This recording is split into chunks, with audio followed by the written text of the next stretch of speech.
TLC Média, votre web radio. Bonjour à toutes et bonjour à tous. Pardonnez-nous de ces quelques minutes de retard. Il faut chanter, c'est ce que Jean-Yves m'explique. Il faut décrocher, raccrocher. Bon, Jean-Yves est là, Gérard est là à la vidéo et le docteur Jacques Lacroix est ici et nous allons parler pendant cette émission en direct de Libre Santé. Devinez de quoi? Du soleil. Du soleil, ça va nous changer un peu. Ah, on en a surpris quelques-uns. Voilà. Mais voilà, le soleil est un rapport de plein de choses et du reste, il contribue peut-être à notre bonne forme, même notre santé mentale. Moi, en ce moment, j'ai envie de m'expatrier vers le bord de l'eau, les doigts de pied écartés. C'est vrai, hein, on a un temps magnifique et on se dit il faut rester confiné. Bon, c'est ralent. Mais ce soleil est donc bénéfique pour notre corps. Oui, c'est bénéfique à tous les sens du terme, hein, que ce soit par l'exposition directe au soleil, mais peut-être aussi, et là on ne peut pas y échapper, on est obligé d'en parler, ça pourrait avoir un effet protecteur contre le coronavirus. Alors c'est ce que suggèrent des études publiées récemment. La première observe une mortalité moindre dans des zones où l'exposition solaire est accrue, et la seconde fait état d'une désactivation du coronavirus lors de l'exposition au soleil. Alors, c'est encourageant pour nous. Hein, tous vers les plages. Oui, tous vers les plages. Je crois qu'on verra tout à l'heure qu'il y a des plages qui imposent le masque quand même. Hein. Alors, tu peux avoir les doigts de pied en éventail, mais il faut avoir le masque. Et l'exposition accrue donc, aux ultraviolets en particulier protégerait relativement, il faut tout prendre avec des pincettes, mais ça aiderait à limiter le nombre de décès liés au Covid. Alors, tout de suite, on pense, les ultraviolets, ça permet à la peau de synthétiser la vitamine D. Est-ce que c'est parce qu'à ce moment-là, on a le plein de vitamine D qu'on est plus résistant au coronavirus? Eh bien, il semble que ce ne soit pas lié à ça. Les chercheurs ont pris le soin de se concentrer sur des zones qui présentent des niveaux d'ultraviolet insuffisants pour pouvoir faire leur étude.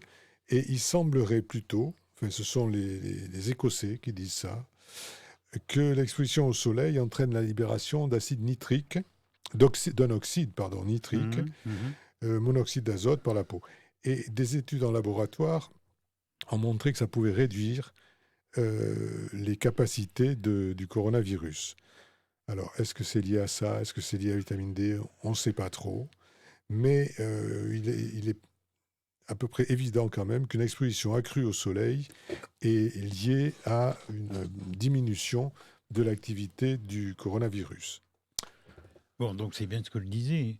Mon beau soleil, c'est un allié plutôt qu'un ennemi. Bon, il y en a qui crient danger parce que ça brûle la peau, parce que ça peut provoquer plein de choses sur le corps humain, mais le soleil est très bénéfique pour nous. Le soleil est plus que bénéfique, il est primordial.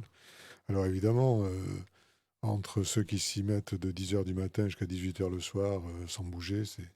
Enfin bon, les débiles, après tout, c'est pareil. Soleil ou pas soleil, ils resteront débiles. Voilà. Donc non, le soleil, c'est une très bonne chose, bien sûr. Ceux qui sont sensibles au soleil, surtout ceux qui ont la peau pâle, ils mettent une couche de crème de protection, et puis voilà. Non, le soleil, c'est très bon. Et il semble que le coronavirus n'aime pas trop le soleil et la chaleur. Donc...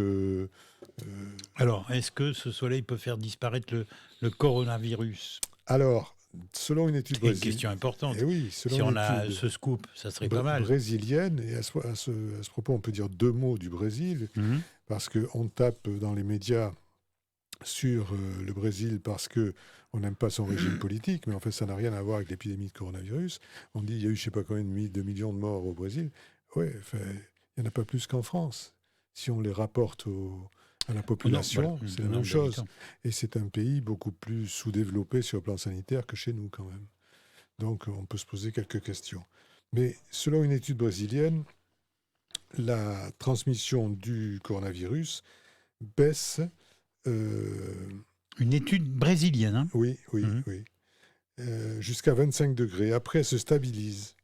Donc, la chaleur pourrait donc nous aider euh, à limiter la progression du virus, mais elle ne va pas le tuer. Mhm. Parce que, si on observe ce qui se passe en Afrique, c'est ce qui Et, se- oui. pardon, c'est vrai que l'Afrique, on n'en entend pas parler par rapport à ce foutu virus. Ou très peu. Oui, parce qu'il y a très peu de cas par rapport à chez nous. Par rapport à chez nous, il y a très peu de cas. Alors, on se Alors, l'explique. on se pose la question, est-ce Mhm. que c'est le climat? Est-ce que c'est le fait aussi qu'ils ont une population beaucoup plus jeune que nous? Il y a aussi le fait que tous les cas ne sont pas recensés, donc les chiffres Oui, donc c'est sont moins plusieurs fiables facteurs que les qui font nôtres. que.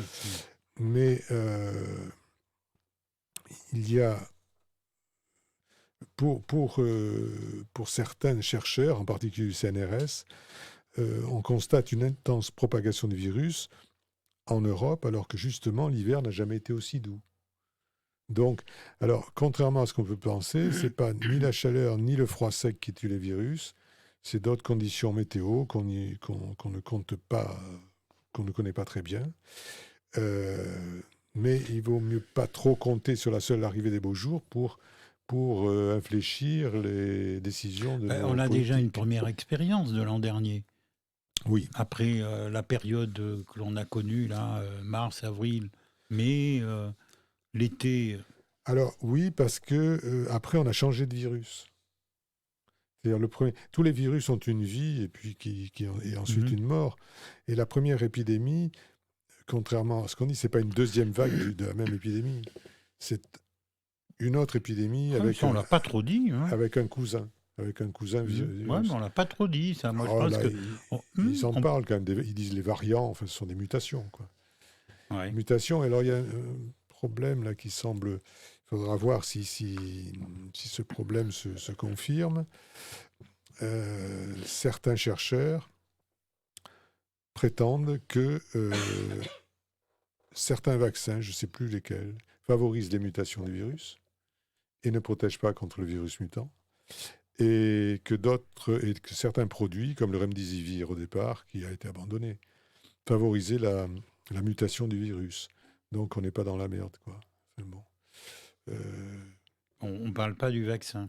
On ne parle pas du vaccin, non, Parce parce que que là, il nous faut 2 heures de plus. faut 2 heures de plus. On commence à observer des effets secondaires avec certains vaccins, particulièrement ceux qui sont AstraZeneca et Johnson.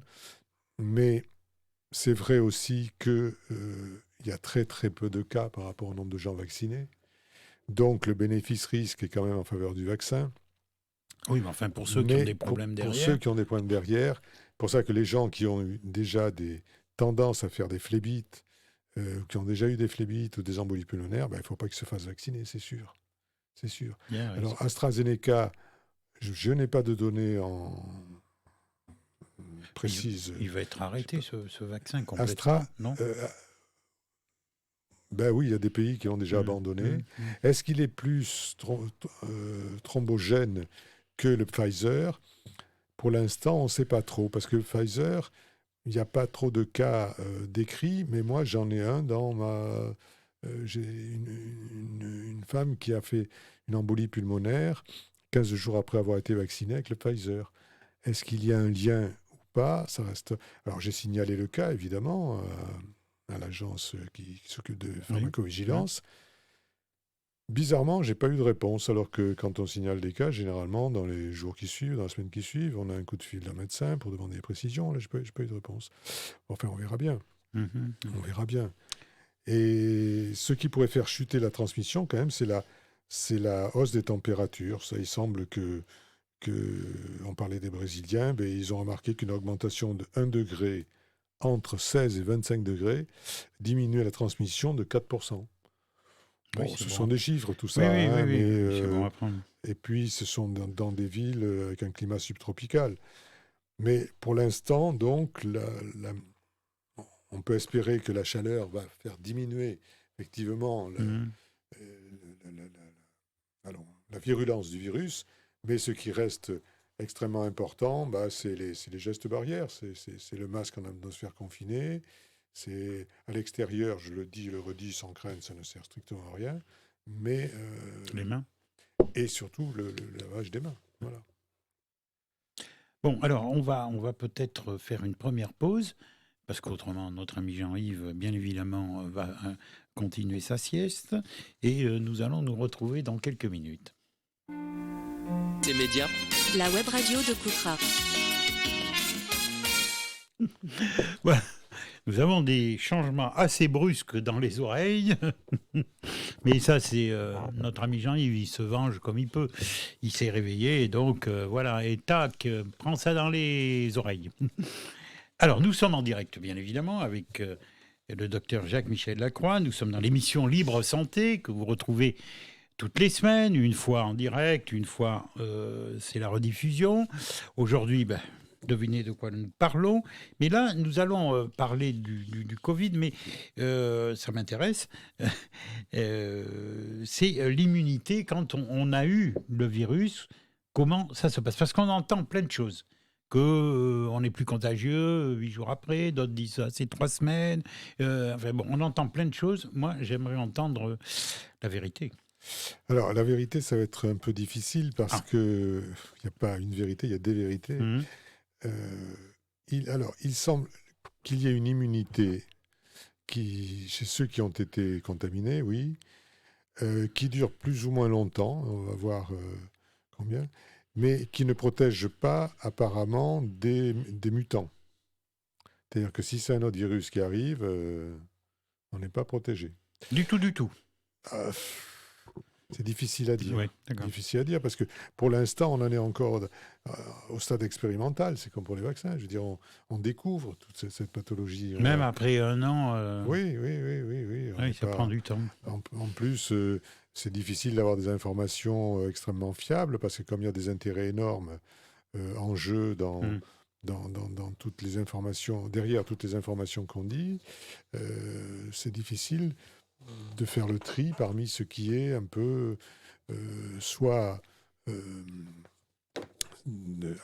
qui peut être soit accusé de complotisme, soit au contraire qui est trop pro Big Pharma, quoi. Donc c'est très difficile. Alors il y a eu quand même quelques études, en particulier à l'INSERM de Strasbourg, qui viennent d'étudier les dossiers de 308 patients qui ont été atteints d'une forme légère.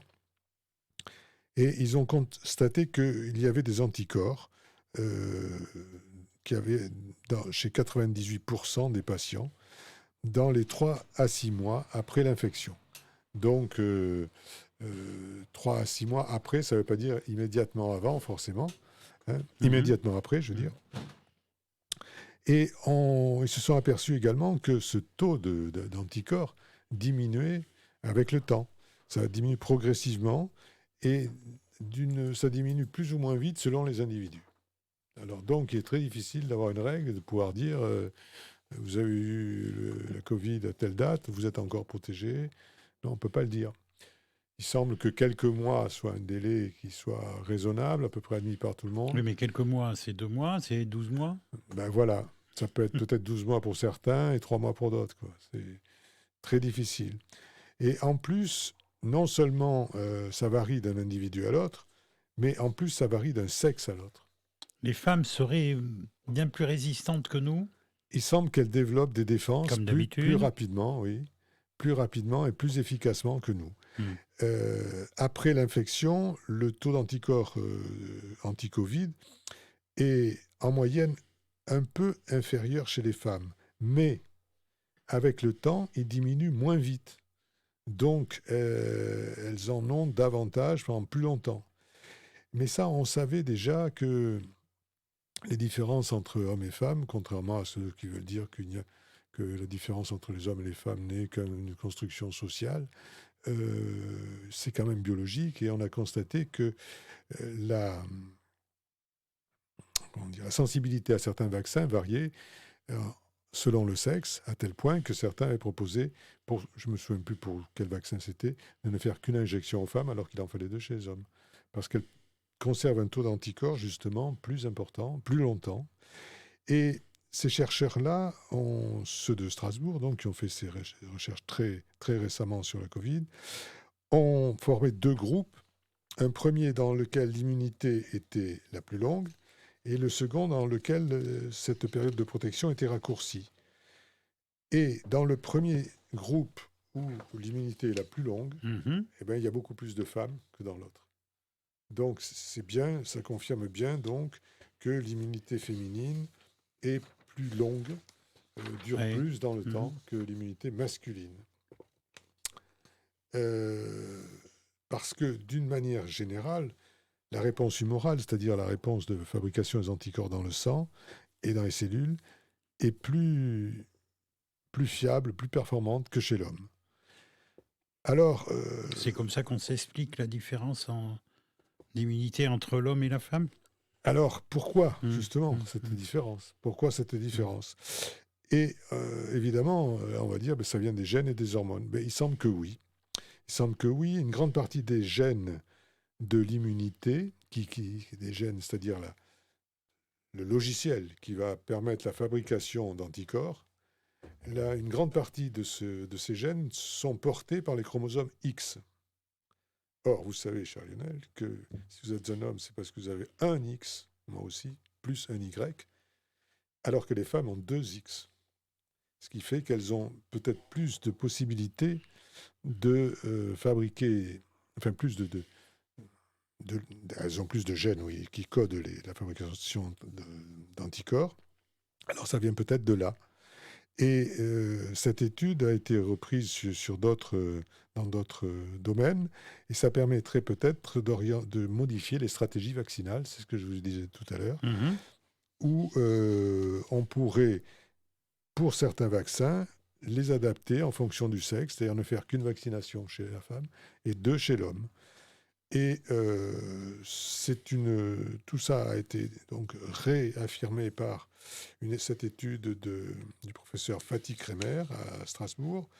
Et c'est une étude qui a été faite en partenariat avec l'Institut Pasteur. Donc ça, c'est tout à fait fiable. Bon, je pense qu'on en sait un petit peu plus, malgré que il faut attendre encore, quelques temps pour en savoir pour avancer. Enfin voilà. Là, ce qu'on peut dire, c'est que les femmes ont plus de chances que nous côté immunitaire. Allez, nous allons faire une deuxième pause et on se retrouve dans quelques minutes. C'est Média, la web radio de Coutras. Et vous êtes dans notre émission en direct Libre Santé avec le docteur Jacques-Michel Lacroix. Alors, je ne sais pas si on parle de ce sujet. Allez, on peut. Hein, allez, oui. On va se distraire un tout petit peu pour ceux qui déjà penseraient aux vacances. Le soleil étant là, dans quelques jours, c'est le 1er mai. Pourquoi pas. Vous nous avez déniché un document parce qu'il y a des départements où le masque n'est pas obligatoire sur les plages. Oui, enfin malheureusement, il y a plutôt des départements où le masque est obligatoire sur les plages. Il faut. Oui, mais alors, moi, vous m'avez donné la liste. Oui, c'est ça. Parce que je comprends pas que des préfets demandent à ce que le masque soit obligatoire sur les plages. C'est une aberration. C'est comme aller se promener en forêt, mettre un masque. Enfin bon. Alors heureusement, il y a des départements qui ne sont pas touchés par ce type de discrimination. Et là, nous sommes bien placés. Et nous, on est bien placés, puisque en gros, de la Charente-Maritime aux Pyrénées-Atlantiques, c'est-à-dire Charente-Maritime, Gironde, Landes, Pyrénées-Atlantiques, il n'y a pas besoin de masque. Et en Corse du Sud. En Corse du Sud et dans l'Aude. En fait, c'est surprenant, là, voilà. Ces différences. Voilà. Par contre, méfiez-vous, si vous allez en Espagne, il vous faudra un test négatif, au retour aussi. Et puis, sur les plages, toutes les plages espagnoles demandent qu'on mette le masque. Enfin, ils ne sont pas une connerie près, c'est comme nous, de toute façon. Mais alors, chez nous, pour l'instant, j'espère que ça ne bougera pas. Alors, nos amis du Nord, eux, en Normandie, tous ces coins là-bas, Non, le port du masque. Non, Non. la Seine-Maritime, le Calvados, la Ah. Manche et le Finistère D'accord. n'ont pas besoin de masque. Ah, c'est déjà ça. C'est-à-dire, en gros, toute la façade atlantique, hein, en gros. Et en Méditerranée, En Méditerranée, ben, il semble qu'ils demandent le masque. Ou qu'ils vont le demander. Bon, enfin, voilà. Enfin, c'est leur problème. ouais, c'est les incohérences. Non, mais Il surtout, n'y a pas d'harmonie dans tout ça, quoi. Hein. mais c'est pas l'harmonie que je regrette, c'est la bêtise de ce genre de truc, ça ne sert strictement à rien, quoi. Ceux qui... qu'on demande sur la plage de respecter une petite distance entre deux personnes, bon, je trouve ça tout à fait normal. Mais le masque en plein air, ça sert strictement à rien. Il faut bien Pourtant, il y en a qui portent reconnaître. même. Mais il y en a même dans les voitures qui mettent tout seuls, ils mettent leur masque. Mais ça n'a d'intérêt que si on vient de voler la voiture. Il ne faut pas qu'on me reconnaisse, mais sinon, je n'ai pas d'intérêt. C'est bon. Non, mais j'étais sur la côte au moment de Pâques, là, et il y a beaucoup de gens qui portent le masque. Hein. Oui, parce que on a tellement fichu la trouille aux gens. Bourrage de Ils sont crâne. persuadés qu'en mettant le masque, ils vont éviter d'attraper, ça les protège du virus. Non, il faut le répéter, le masque protège celui qui est en face de vous. Alors, à moins d'avoir un masque très spécial, très particulier, qui peut effectivement protéger des virus, mais les masques ordinaires qu'on a tous protègent celui qui est en face de vous. Et c'est bien de protéger l'autre, puisque s'il lui en a un aussi, il vous protège aussi. C'est pour éviter la contamination par les postillons. Mais voilà, c'est tout. Bon, nous allons changer de sujet. Oui, on va passer à l'étage au-dessous. Donc là, vous avez donné un document. Des pratiques sexuelles en apparence anodines peuvent s'avérer bien plus dangereuses que prévu. Et oui. Et voilà. Et Et oui. ici, dans mon entourage, les yeux s'écartent au maximum. Et ils sont en attente. Mais quoi? Voilà, et ça, c'est un article que j'ai trouvé dans une revue médicale. Donc Oui. j'ai pas Ah ben, trop- j'ai on pas connaît trouvé. votre sérieux, Voilà. docteur. Et il y avait déjà eu un cas décrit d'hémorragie cérébrale chez un homme qui se masturbait. Je ne sais pas s'il a pu aller jusqu'au bout. En tout cas, il fait une Oh, hémorragie je meurs pas de cérébrale. ça. Et cette fois-ci, ce qui a attiré notre attention, c'est un article dans le journal of the Society of Laparoscopic and Robotic Surgeons, Tout un programme. tout un programme, qui raconte comment un homme a failli tuer sa compagne lors d'un cunilingus. Alors, ça paraît quelque chose d'anodin, hein, non dangereux, agréable, mais voilà. Il y a eu, il faut dire... Tentative d'assassinat? Non. Non, pas C'est un assassinat. scoop. Le cas remonte à... Allô, TF1? Oui. Non, vous pouvez écouter. Il y a déjà quelques années, la jeune femme, 24 ans, se présente aux urgences pour de sévères douleurs abdominales et thoraciques. Alors, elle décrit une douleur très aiguë et continue, d'abord localisée en bas à droite du ventre, puis remontant, qui se propage à tout le ventre et qui s'aggrave avec le mouvement. Mhm. Alors, les examens de routine qu'on pratique comme ça n'ont rien révélé. Pas de fièvre, pas de signes infectieux. Mais c'est la 3e fois qu'elle présente ce phénomène de douleur intense qui passe par la suite. Alors, en l'interrogeant un peu plus, Quel interrogatoire. Oui. Pour en arriver là. Et avant d'interroger, on a fait d'autres examens, on a fait des radios.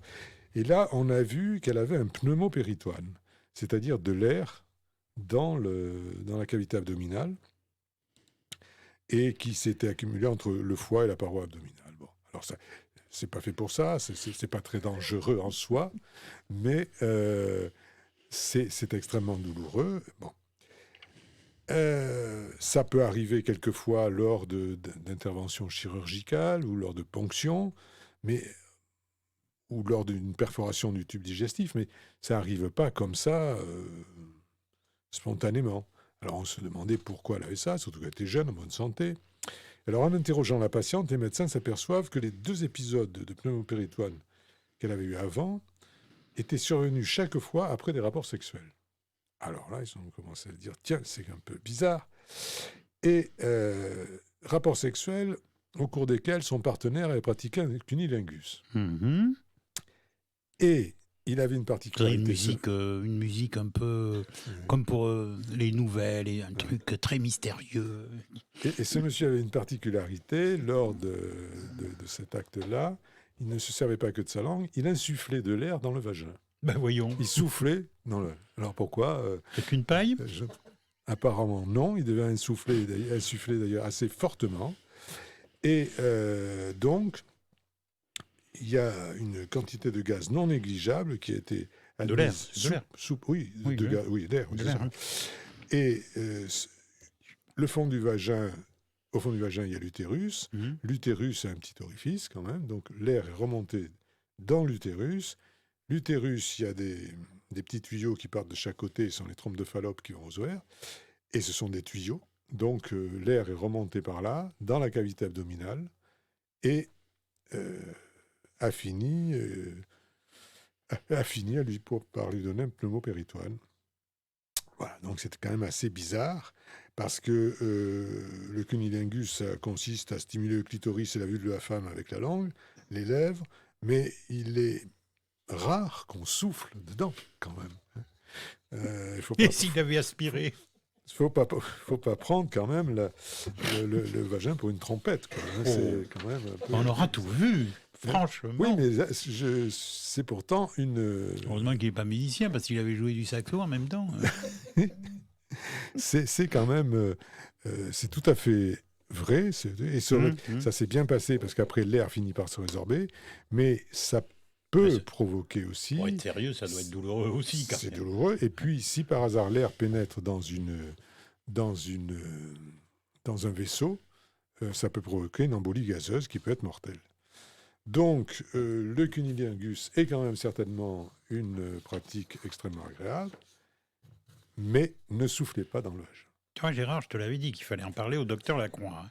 Ça, tu n'as pas voulu m'écouter. Et bon, enfin, maintenant, nous connaissons le mystère. Voilà. Si je trouve d'autres... Eh ben, dites donc, c'est une fin d'émission... Oula, mouvementée presque. Hein. Non, mais on se demande même comment ça peut exister. Sérieusement. Alors là, si des histoires de ce type aux urgences, avec les corps étrangers... Oui, ça, je me doute. Une fois, c'était une Sainte Vierge. Ah, carrément. Une petite statue de la Vierge. Ah oui. Oui. Il a fallu aller chercher. À chacun sa prière. Hein. Chacun sa prière, oui. Enfin, voilà. Bon. Eh bien, écoutez, je pense qu'on a donné des sacrées informations ce soir dans cette émission Libre Santé. Maintenant, je pense à autre chose. Oui. S'il avait gardé son masque, ça ne serait peut-être pas arrivé. C'est vrai. Hein? Ben, l'air aurait été filtré peut-être. Parce que s'il avait bon souffle, ça peut passer au travers, si on veut. Mais enfin. Bon, enfin voilà. Donc. Bon. Eh bien, nous allons clôturer cette émission sur ces bonnes paroles. Et, Oui, j'essaierai d'en trouver d'autres pour la prochaine fois. Ah oui, ça, nous y comptons, cher docteur. Nous y comptons. Bon, en tout cas, mardi prochain, vous aurez la rediffusion de cette émission et nous serons à nouveau en direct dans 15 jours pour une nouvelle émission Libre Santé avec le docteur Jacques-Michel Lacroix. Bon 15 jours. Voilà, à très bientôt, à très dans bientôt. 15 jours.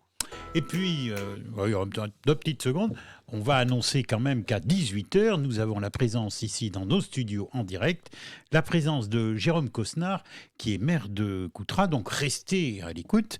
Nous allons parler de différents sujets, je vous en parlais au début de l'émission. À tout de suite.